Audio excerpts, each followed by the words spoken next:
God is good all the time.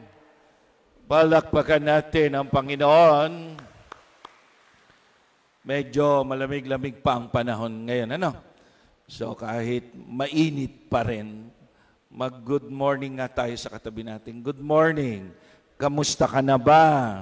Ayan. So, marami ngayon ang nagkakasakit. Marami ang namamatay. Totoo yan. Totoo.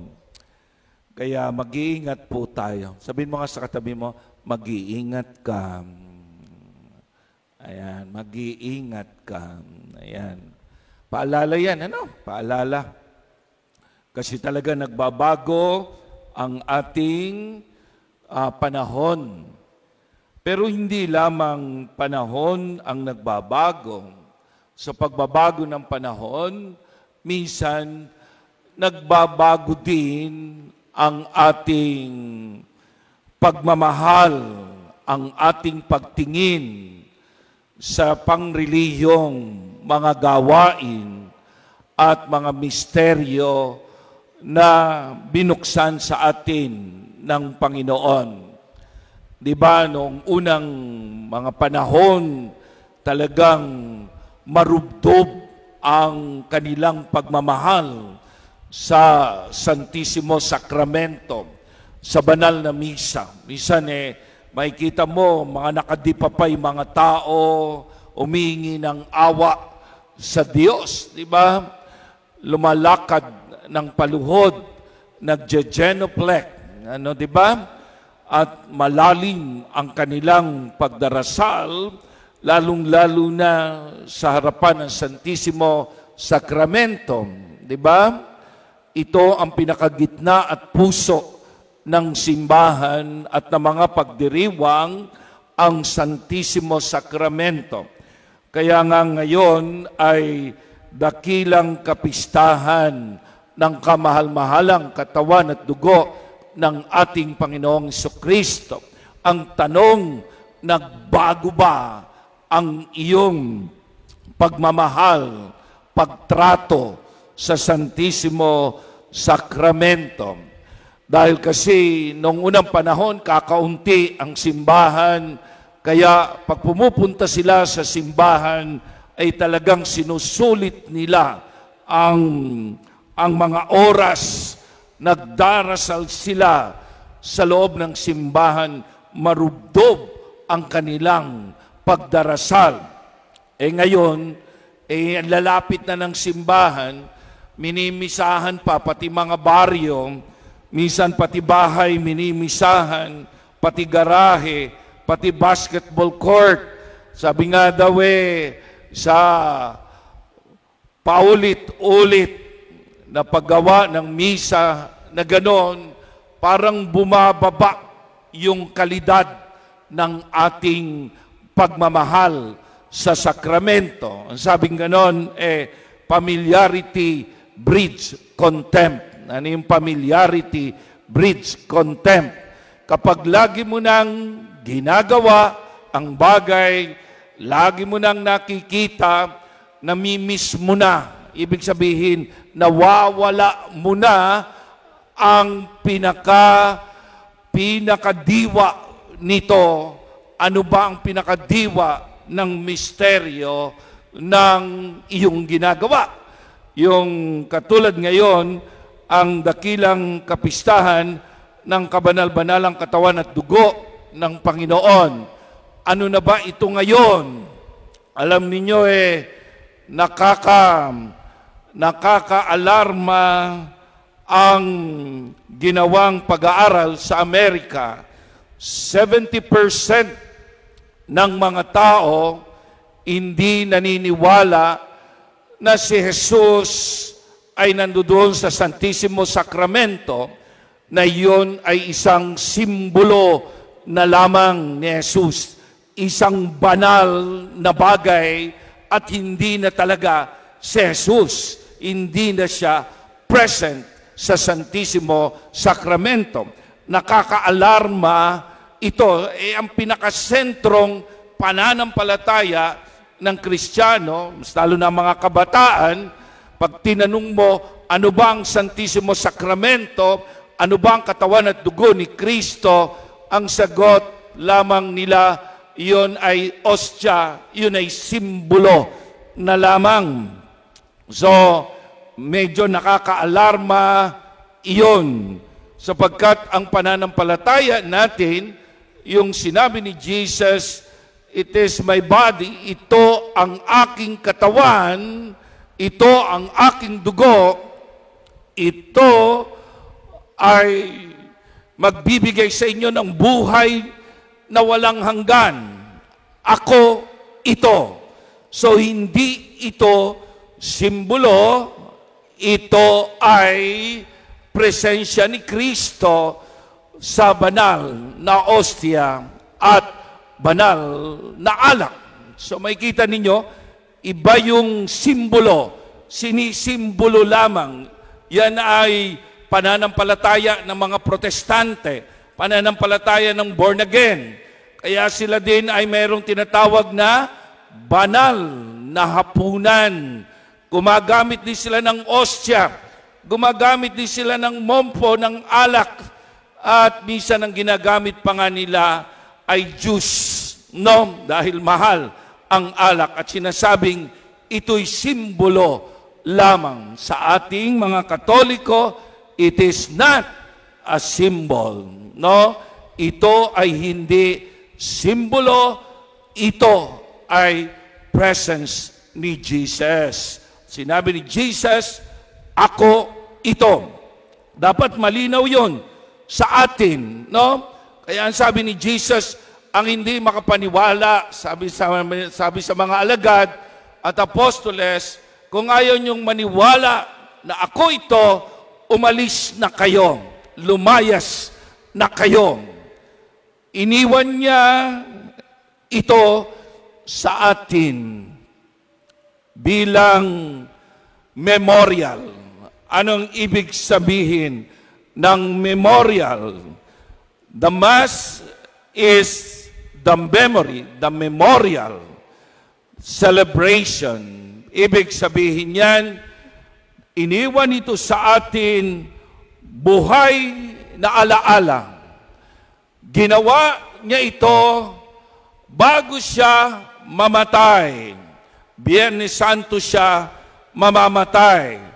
Pero Huwebes Santo, ibinukod niya ang kanyang mga alagad sapagkat alam niya na hindi na mauulit ang kanyang kamatayan doon sa krus. Pero pag gumawa siya ng misa, yung huling hapunan, alam niya na pwedeng ulit-ulitin ito. Kaya nga, memorial. So, pwedeng ulit-ulitin. Ulit-ulitin. Memorial. Sa pag-ulit-ulit mo nito, ay tumatatak sa iyo ang biyaya nito. Tinatanggap mo ang biyaya. Ang biyaya nito ay pangkasalukuyan at pangwalang hanggan at pang nakaraan.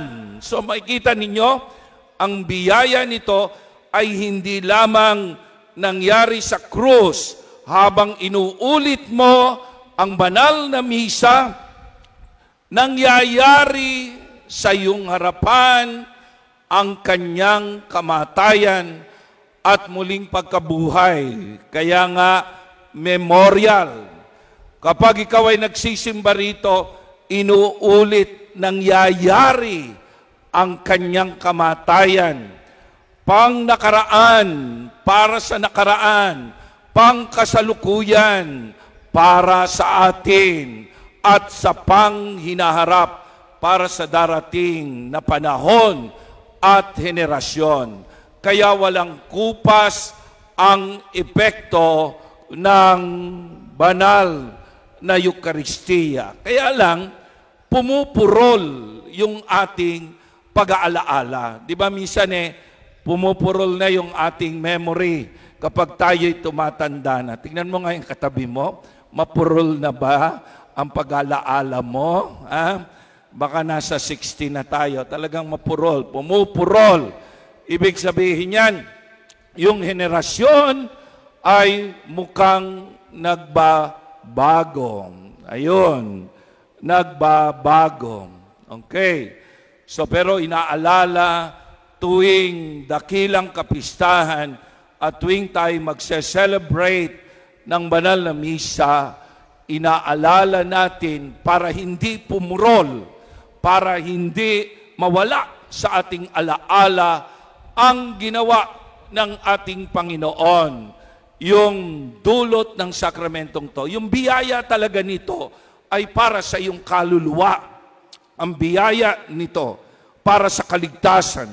Pag tinanggap mo ang kanyang salita, tinanggap mo ang kanyang katawan at dugo, ito ang nangyayari sa misa, tinatanggap mo ang kaligtasan na ibinigay niya sa krus. Kaya sa pagdalo mo sa banal na misa, meron kang tinatanggap na biyaya. Lumalakas ang biyaya sa iyo. Okay? Kasi nag-aalaala ka. Pag nag-aalaala ka ng hiwaga, ng misteryo ng Diyos, ay lumalakas ang iyong pananampalataya. Uli, di ba?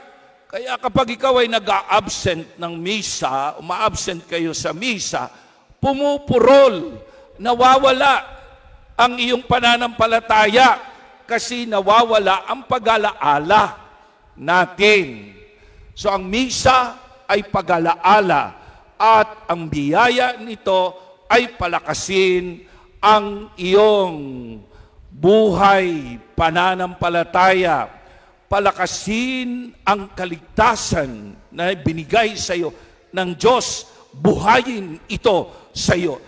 Kaya nga, mapapansin mo, mga minamahal na kapatid, itong si Jesus, ginawa niya yung pag-alaala sa atin. Ano ang ginagawa ng pari? Ang pari ang siyang nandiyan gumaganap ng magawain ni Kristo para maihatid ang katawan at dugo niya sa inyo. Kaya nga sabi ni St. Francis de Assisi, pag nakakita ako ng pari at ng presidente o hari, tatakbo ako sa pari sapagkat hahalikan ko ang kanyang kamay. Sapagkat sa kanyang mga kamay nangyayari ang hiwaga, ang misteryo na idadala sa komunidad, na ibibigay sa mga tao ang kanyang katawan at dugo. Yun ang sabi ni Francis de Assisi. Okay?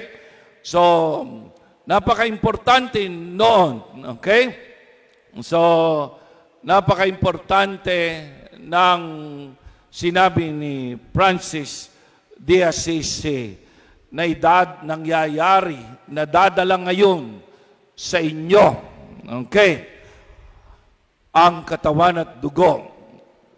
Yung aksyon ni Kristo na ginagawa ng pari, mapapakinggan nyo, kinuha niya ang tinapay, kinuha niya ang alak, no?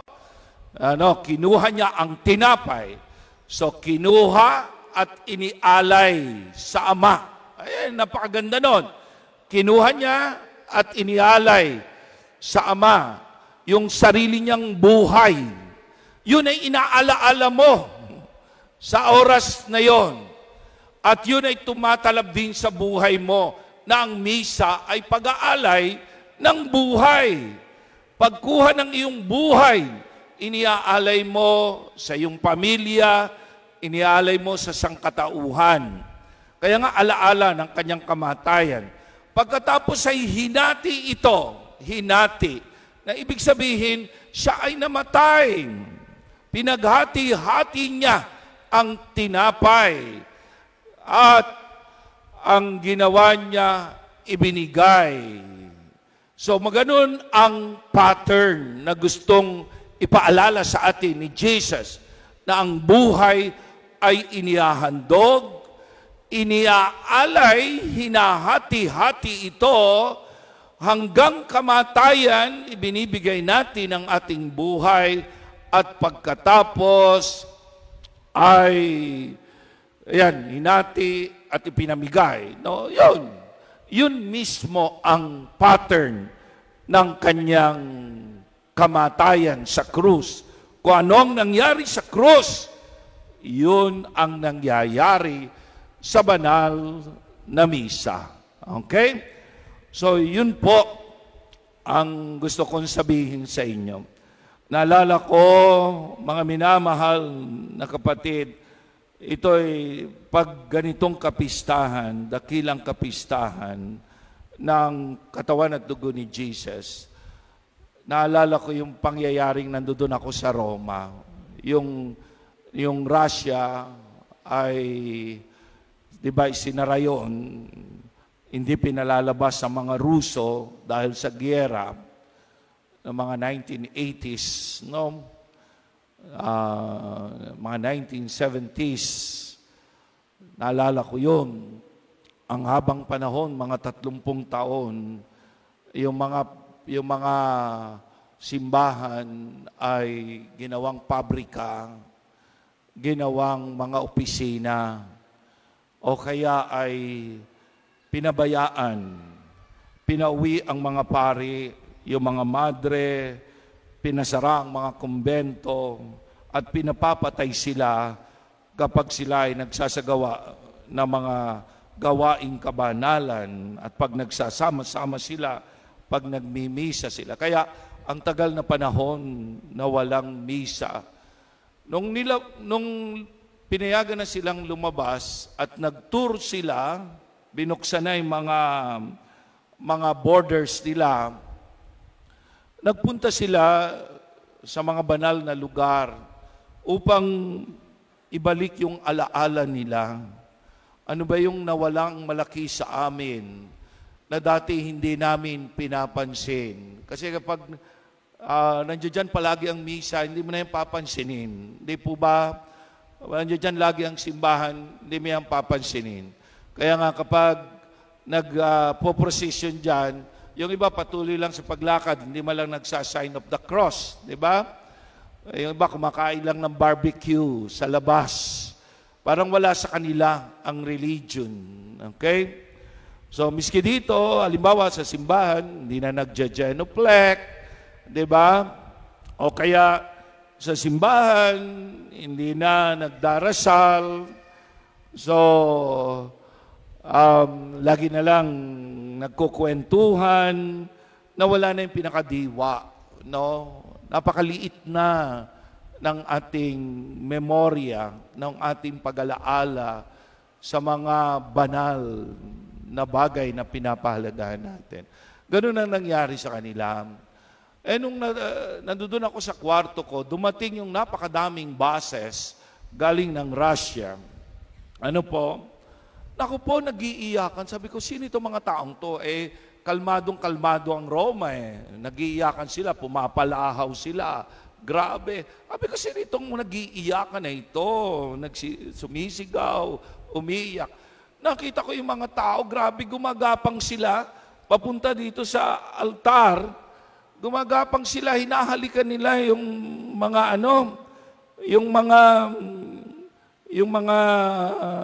sahig, yung mga haligi ng altar, niyayakap nila. Kaya tingnan niyo yung pari, pag nagsisimula yan, niyayakap niya Dapat yakapin niya yan kaso malaki yung altar no?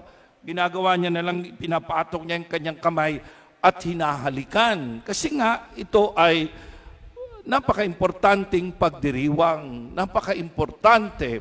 Ito ang alaala ni Kristo. Okay? At tinatanggap natin ang kanyang katawan at dugo. Ang biro mo, 30 years sila na walang ganon. Kaya sila iyak ng iyak. Ngayon, dakilang kapistahan ng katawan at dugo. Gaano ba sa iyo kaimportante ang banal na hiwagang ito, ng misteryong ito, ng iyong pag-alaala sa kanyang kamatayan at muling pagkabuhay? gaano ba kaimportante na, na ang pananampalataya mo sa banal na Eucharistia, sa banal na ostia, ito ba ay nasa iyo pa yung buong paggalang mo? Yung iba, hindi na talaga alam kung paano igalang ang Blessed Sacrament. Pagpunta rito, biglang uupo na lamang. Minsan, pagpasensyahan nyo ko, pupunta kayo dito, naka-short, naka-sando. Pero kapag pupunta kayo sa mga party, ang gaganda ng inyong mga damit, maayos kayo. Pupunta kayo sa eskwelahan, naka-uniform kayo. Pero pagdating dito, ano ang mga itsura natin sa pagharap natin ng banal na pagdiriwang? Di ba? Lumuluhod ka pa ba? Nagdarasal ka pa ba sa harapan ng Santissimo Sacramento? Di ba? At ang isa pang tanong, paano mong tinatrato ang Santissimo Sacramento kapag ibinigay na sa iyo? Meron akong nakikitang mga tao, gusto kong sumigaw. Buhat nga sabing ganon ng isang cardinal, sabi niya ganon, buhat ng ibinigay sa kamay ang Blessed Sacrament, lalong nawala ng galang ang mga tao. Pag binibigay ng hostia, nawawala ng galang. Minsan dadali nila nakaganyan. Tapos daldal sila ng daldal habang nakikipagdaldalan, kinakain ng Blessed Sacrament. Si Kristo yan. Paano mong igagalang yan? Diba? Meron ako nakita sa San Rafael naman, abay, binigyan ng ostia, inilagay sa pitaka, ginawang pangati, pampaswerte daw ang Blessed Sacrament. Mali yan. Hindi ganyan. Yung Blessed Sacrament ay para sa kaluluwa mo. Hindi yan pangati, pampaswerte ng iyong pitaka. Okay? Minsan, binigyan namin ng Blessed Sacrament, kinuha ang ostia, pinangkrus na ganon. Maling-mali. Eh yun na nga ang Diyos eh. Sabi niya, ako ito. Huwag mo nang ipang-krus. Nagkakalaglag yung maliliit. Hindi naman sinabi ni Jesus, dun lang ako sa malaki present. Diba? Oh, yun ang mga mali. Kaya kapag binigay sa inyong banal na ostia, ito ang tama. Kung sa kamay, kunin ninyo, wag na kayong mag-antanda ng krus. Wala nang mas mahalagang aksyon. Wag na kayong pumunta muna sa mga imahin. Pag pumunta kayo dito, si Kristo muna. Siya yan eh. No? Eh, isubo kagad. And then manahimik, damhin mo ang pagpasok ni Jesus sa iyong bibig, sa iyong sarili. Tahimik ka. Huwag ka makipagdaldalan. So, yun lang po yung aking paano mong itatrato ang sakramentong ito na sinabi ni Jesus, ako ito, present ako dito. Hindi ito simbolo. Ako ito. Sa ngalan ng Ama at ng Anak at ng Espiritu Santo. Amen.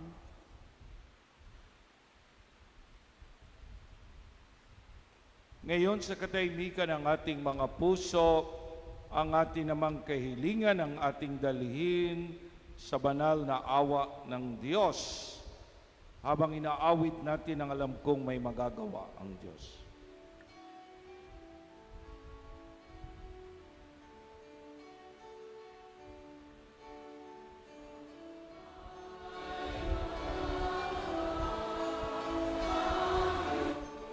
Alam kong may magagawa ang Diyos.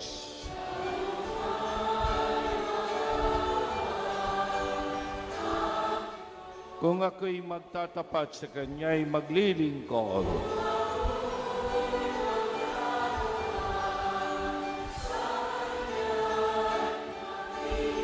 Alam kong may magagawa ang Diyos.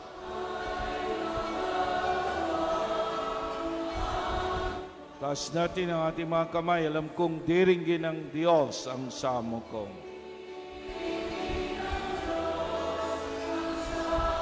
Alam kong diringgin ng Diyos ang samo ko.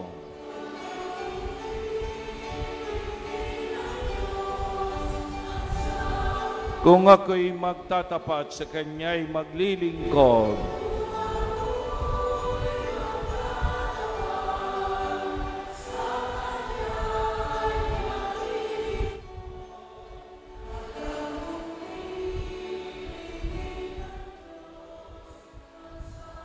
Pikit ang ating mga mata, iha mga awitin.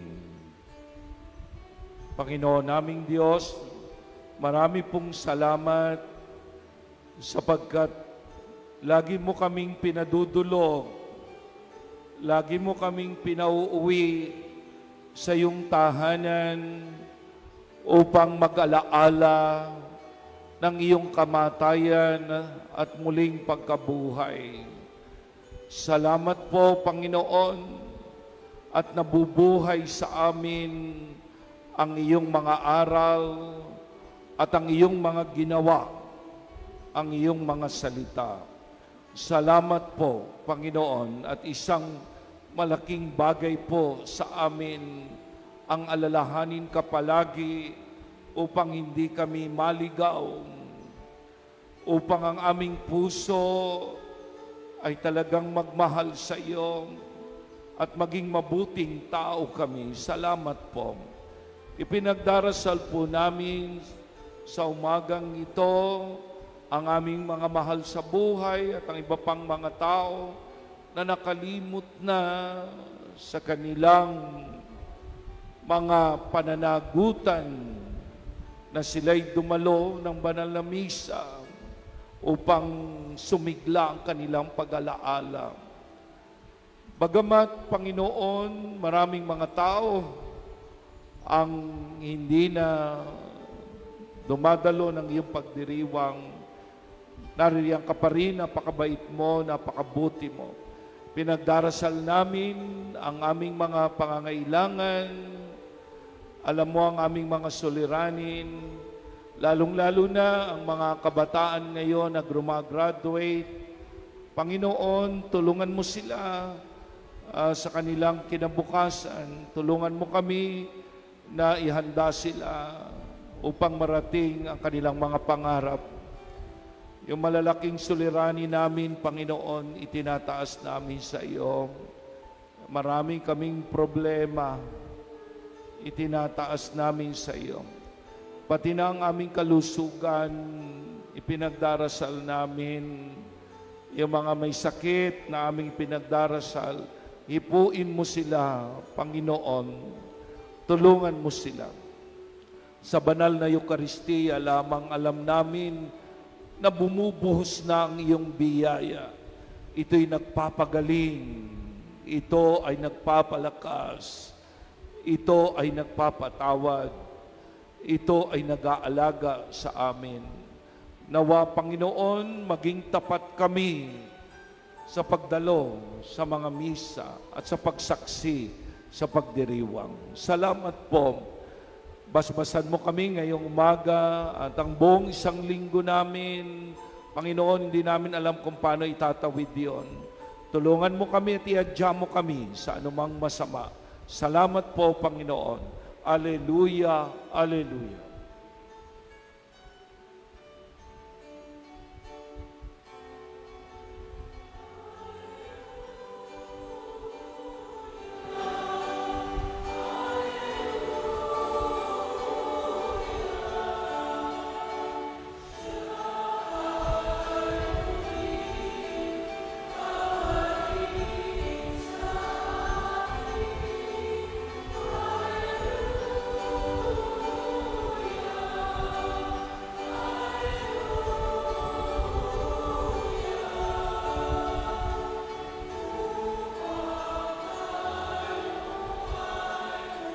Sabihin mo sa katabi mo, merong magandang mangyayari sa iyo.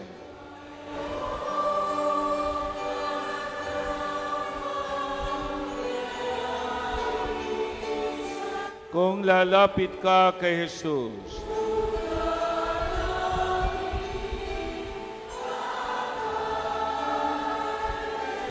Sabihin mo, merong magandang mangyayari sa iyo.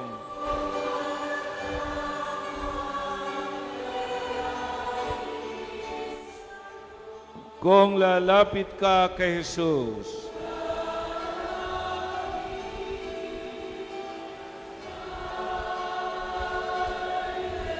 Salamat po, Panginoon. Naranasan ka namin. Salamat po. Naramdaman namin ang iyong presensya. At Panginoon, kami ay magpapatuloy upang sambahin ka sa banal na Eukaristiya. Samahan mo kami.